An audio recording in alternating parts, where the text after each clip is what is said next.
నమస్తే మిత్రులారా, మీరెప్పుడన్నా శనిదేవుడికి నువ్వుల నూనె ఎందుకు సమర్పిస్తారో ఆలోచించారా? జ్యోతిష శాస్త్రం ప్రకారం శనిదేవుడు కర్మ ఫలదాతగా చెప్పబడ్డాడు. మనం చేసే పనులకు తగ్గ ఫలితాలను ఇస్తాడు కాబట్టి ఆయన్ని గ్రహాల్లో న్యాయమూర్తిగా భావిస్తారు. ఎక్కడ చూసినా శనిదేవుడిని ప్రసన్నం చేసుకోవడానికి ప్రజలు అభిషేకం చేసి నువ్వుల నూనెతో దీపాలు వెలిగిస్తారు.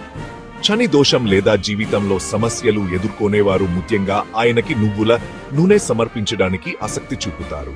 కానీ ఎందుకు నువ్వుల నూనె? ఈ సంప్రదాయం వెనుక ఉన్న కథల గురించి తెలుసుకుందాం. పురాణాల్లో రావణాసురుడు తన అహంకారంతో అన్ని గ్రహాలు బంధించారని చెబుతారు. అతను శనిదేవుడిని తలకిందులుగా వేలాడేసి ఆయనకు చాలా కలిగించాడు.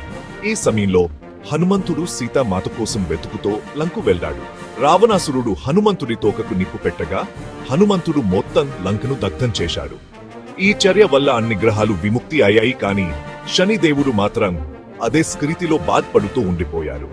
శనిదేవుడి బాధను తగ్గించడానికి హనుమంతుడు ఆయన శరీరానికి నూనెతో మర్దం చేశాడు. బాధ నుండి ఉపశమనం పొందిన శనిదేవుడు భక్తితో తనకు నూనె సమర్పించే వారికి వారి కష్టాల నుండి విముక్తి లభిస్తుందని ప్రకటించాడు. అలా శనిదేవుడికి నువ్వుల నూనె సమర్పించే సంప్రదాయం మొదలైంది. రామాయణంలోని మరో కథ ప్రకారం శనిదేవుడు తన బలం పట్ల గర్వించి హనుమంతుడికి పోరాటానికి సవాలు విసిరాడు.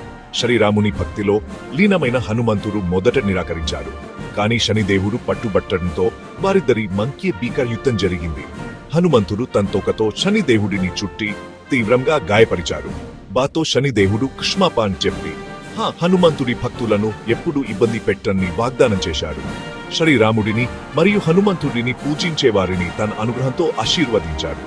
నువ్వుల నూనె సమర్పించడం ద్వారా భక్తులు శనిదేవుడిని ప్రసన్నం చేసుకుని తమ కష్టాలను తగ్గించుకోవాలని కోరుకుంటారు. ఈ కథలు భక్తి శక్తిని మరియు దానివల్ల కలిగే ఆశీర్వాదాలను గుర్తు చేస్తాయి. జై శనిదేవుడు, జై హనుమాన్. మరిన్ని ఆధ్యాత్మిక విషయాల కోసం లైక్ చేయండి, షేర్ చేయండి మరియు సబ్స్క్రైబ్